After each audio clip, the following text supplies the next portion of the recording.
पहले मैं बहुत परेशान थी, मुझे कहीं भी अच्छी नान खटाई नहीं मिल रही थी। बेकरीज की सिली सिली नान खटाई खा खा कर मैंने अपने सारे पैसे बर्बाद कर दिए। ओवन के तामझाम में उसे घंटों पकाया पर कुछ हाथ ना आया।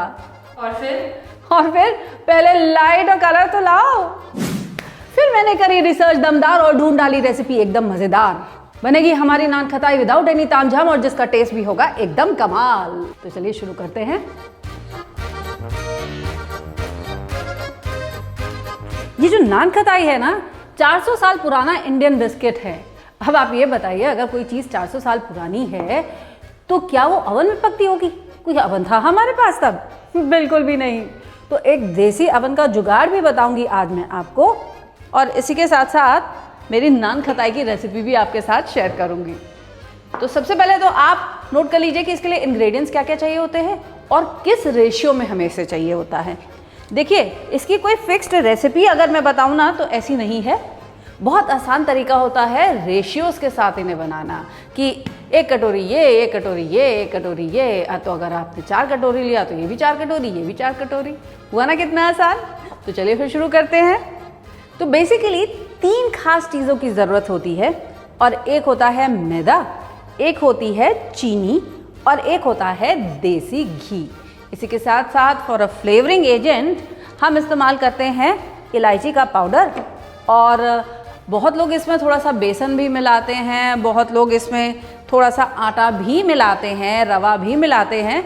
लेकिन मैं इसे एकदम ट्रेडिशनल तरीके से, जैसे कि ये मैदे के साथ बनती है ना, आज आपको वैसे सिखा रही हूँ। तो सबसे पहला काम तो मैं ये करने जा रही हूँ कि मैं 1 कप चीनी लेकर उसको पीस लूँगी। तो पिसी हुई 1 कप चीनी नहीं, 1 कप चीनी पीसूंगी, क्योंकि दोनों की क्वांटिटी कप वाइज जो होती है ना, उसमें काफ़ी डिफरेंस आ जाता है। वेट वाइज तो वो सेम रहता है, लेकिन हाँ क्वांटिटी वाइज थोड़ा डिफरेंस आ जाता है। अब ये चीनी ना मुझे लेवल्ड कप चाहिए, तो एक्स्ट्रा थोड़ा सा हटा दूं मैं पहले। अब ये लेवल्ड कप हो गया, तो इसे पीस करके इसका एक पाउडर बना लेते हैं।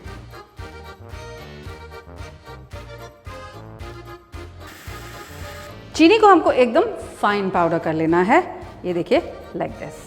और अब I am going to take this sugar out in my bowl. लेकिन ऐसे ही इसे बोल में नहीं निकाल लेंगे, इसे हम छान के लेंगे। इसे छान लेंगे 2 कारण।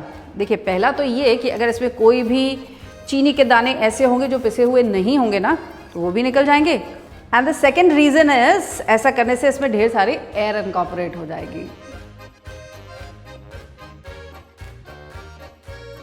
और अब जितनी मैंने चीनी ली है ना, उतना ही मुझे चाहिए होगा इसमें देसी घी।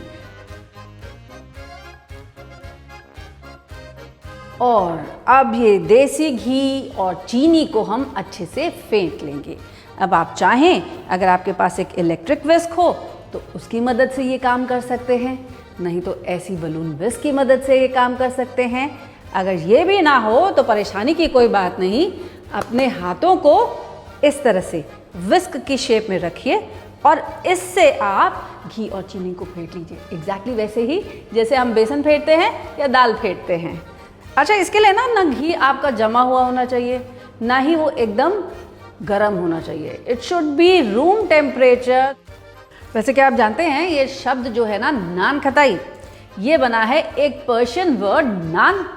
हम सब जानते हैं नान क्या होता है, तो पर्शियन वर्ड नान और इसी के साथ साथ एक अफगानी पर्शियन वर्ड खटाई, जिसका मतलब होता है बिस्किट, उससे, यानी कि एक ऐसा बिस्किट जो मैदे से बनता है, बिल्कुल ठीक नान के जैसे, और फूलता भी बिल्कुल वैसे ही है। नान खटाई का जन्म हुआ towards the end of the 16th century in Surat. So there was this Dutch bakery. So when the Dutch started leaving Surat, the bakery also shut down and the owners passed on the bakery to their very faithful follower and a worker over there, जिनका नाम था mister फार्मजी पेस्तोनजी दोतीवाला। अब उन्होंने जब Dutch biscuits और breads अपने local public को सर्व करना शुरू किया, किसी को नहीं पसंद आया। तब उन्होंने लगाया थोड़ा दिमाग, बना डाली नान खटाई, और तब से लेके आज तक नान खटाई पूरे के पूरे हिंदुस्तान में सबको पसंद आती है। और देखिए, बातें करते करते पिछले 6 से 7 मिनट तक मैंने इसे फेंट भी लिया, और अब इसका टेक्सचर कैसा हो गया है, like this. You see, peak formation होने लग गई है अब इसमें, और इसका कलर भी देखिए कितना पेल और क्रीमी हो गया है। दिस डन, अब इसमें ऐड करेंगे हम 2 कप मैदा, लेकिन वंस अगेन छान करके ऐड करेंगे। To this I am also going to add 1 teaspoon of elaichi powder. इसे भी छान लेंगे ताकि इसमें भी कोई फाइबर हो तो वो निकल जाए। और ऐड करेंगे इसमें आधा छोटा चम्मच बेकिंग सोडा। और अब एक स्पैटुला की हेल्प से मैं इसको जो मैदा है इसको घी और चीनी के मिक्सचर के अंदर मिक्स कर देती हूँ with a very light hand. So once this starts coming together, अब स्पैटुला हटाइए और अपना हाथ लेके आइए और हाथ से इसे अच्छे से मिक्स कर लीजिए। इसे हम गूंदेंगे नहीं आटे की तरह से, just get the entire dough together. अब इस घी और चीनी के मिक्सचर में ऐड करेंगे 1 चम्मच दही और इसे भी अच्छे से फेंट लेंगे। Now once this comes together, इसे मैं 5 मिनट के लिए रेस्ट करने के लिए ऐसे छोड़ दे रही हूँ। तब तक जानते हैं मैं क्या करूँगी, तब तक यहाँ पर अपने देसी अवन यानी कि कढ़ाई को चढ़ा लिया जाए। अब इस कढ़ाई के बेस पे मैं डालने जा रही हूँ ये 1 कटोरी भर के नमक। इस नमक का कलर आप देख रहे हैं, ये ऐसा इसलिए हो चुका है क्योंकि यही नमक हमेशा मैं अपनी कढ़ाई में बिछाती हूँ एंड इसको निकाल करके स्टोर करके रख लेती हूँ ताकि जब दोबारा ज़रूरत पड़े I can use the same salt. इसे एक स्पून की हेल्प से आप पहले फ्लैटन आउट कर लीजिए, स्प्रेड कर दीजिए। अब इसके बीच में कोई भी कटोरी या फिर एक रिंग मोल्ड या जो स्टीमर वाली जो जाली होती है ना, वो हम रख देंगे। अब इसे कवर करके मैं गर्म हो जाने दूंगी तकरीबन 7 से 8 मिनट के लिए। और अब अपने डो के हम कुकीज़ यानी कि नान खताई को शेप कर लेते हैं। आप चाहें तो हाथ से तोड़ तोड़ के इनकी छोटी छोटी गोलियां बनाइए, नहीं तो कोई टेबल स्पून की मदद से सेम साइज़ के आप नान खताई बना सकते हैं। नहीं तो जैसे मैं ये आइसक्रीम स्कूपर का इस्तेमाल करती हूँ ना, आप भी कर सकते हैं। बहुत कन्वीनियंट हो जाता है इससे अपने नान खताईज को शेप करना। Just take a little, press it well inside the scooper, flatten कर दीजिए इसे और अब जस्ट पुश इट आउट।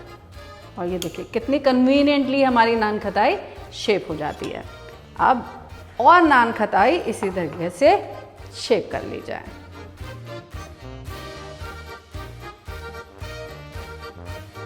अभी देखिए एक थाली में मैंने बटर पेपर लगा करके यहाँ पर रख लिया है। ये थाली इस कढ़ाई के अंदर इजीली फिट हो जाएगी, इसीलिए मैंने ये साइज़ की थाली ली है। अब इसके ऊपर अपनी ये शेप करी हुई नान खताईस को मैं रख दे रही हूँ। इनको थोड़ा सा गैप दे के रखिएगा, बीच में थोड़ा सा डिस्टेंस छोड़िएगा, क्योंकि जैसे जैसे ये बेक होंगी ना ये थोड़ी फैलेंगी, इसीलिए थोड़ा डिस्टेंस होना आपस में ज़रूरी है। अपने थंब से बीच में मैं इसको हल्का सा इंडेंट दे रही हूँ और इसके बीच पे रख रही हूँ थोड़ा से ये स्लिवर किए हुए पिस्ताशियोज। आप चाहें तो ऑफ कोर्स इलायची पाउडर भी इस पर स्प्रिंकल कर सकते हैं, just the way it is traditionally done. बादाम भी लगा सकते हैं, काजू भी लगा सकते हैं, लेकिन अगर आप होल बादाम या काजू इस्तेमाल कर रहे हो ना तो उनको हल्का सा मिल्क से ब्रश करके तब रखिएगा। ऐसा करने से वो इसमें चिपके रहेंगे। अब एक पकड़ की या स्टोंग्स की हेल्प से आप इसे उठा करके अपने अवन में रख दीजिए, यानी कि कढ़ाई के अंदर।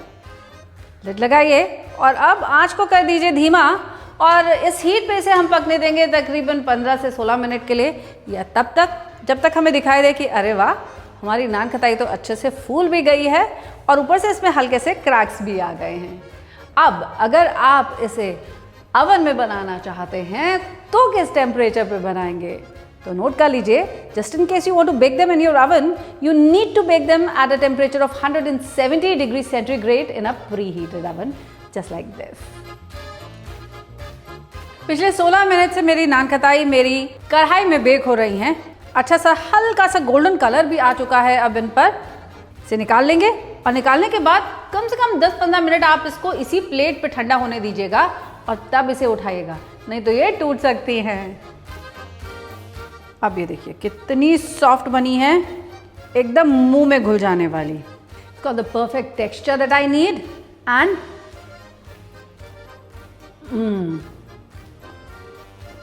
the perfect taste too. अब आप भी चलिए घर में बनाइए बढ़िया सी नान खताइयाँ, सबको खिलाइए, सबकी वाहवाही लूटिए। जाते जाते मुझे ये तो बताते जाइए कि आपने अभी तक मेरा चैनल सब्सक्राइब किया है कि नहीं किया। भाई नहीं किया है तो जल्दी से कर लीजिए और हाँ, लाइक और कमेंट करना बिल्कुल मत भूलिएगा। तब तक मैं ये नान खताई एंजॉय करती हूँ।